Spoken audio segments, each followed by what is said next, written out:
ભીલડી ખાતે વાલ્મીકી સમાજ charitable trust દ્વારા ચોથા સમૂહ લગ્નનું આયોજન કરવામાં આવ્યું। ડીસા તાલુકાના ભીલડી ખાતે વાલ્મીકી સમાજ ચેરિટેબલ ટ્રસ્ટ દ્વારા ચોથા સમૂહ લગ્નનું આયોજન કરવામાં આવ્યું હતું, જેમાં 13 યુગલ નવદંપતીઓએ પ્રભુતામાં પગલાં માંડ્યા હતા। આ શુભ પ્રસંગે ભીલડી પોલીસ સ્ટેશનના પીઆઈ ધવલભાઈ પટેલ તથા પીઆઈ એ.કે. દેસાઈ, રમેશભાઈ ચાવડા અને વિસ્તારના આગેવાનો, વેપારીઓ, પત્રકારો ઉપસ્થિત રહ્યા હતા। વાલ્મીકી સમાજ દ્વારા આવનાર મહેમાનોનું ભવ્ય સ્વાગત કરી સાફા પહેરાવી ફૂલહાર થકી સન્માન કરવામાં આવ્યું હતું। આ પ્રસંગે દાતાઓમાં ભોજનના દાતા બાબુભાઈ પાનકુટા, ખોડાભાઈ નાણી, રમેશભાઈ ચાવડા ગોડા રહ્યા હતા।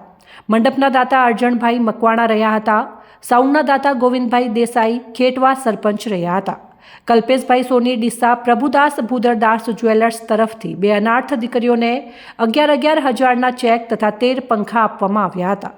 તેમજ અનેક ભેટ સોગાતોના દાતાઓ દ્વારા અલગ અલગ વસ્તુઓ આપી તેમજ રોકડ રકમ આપી નવદંપતીઓને આશીર્વાદ આપ્યા હતા।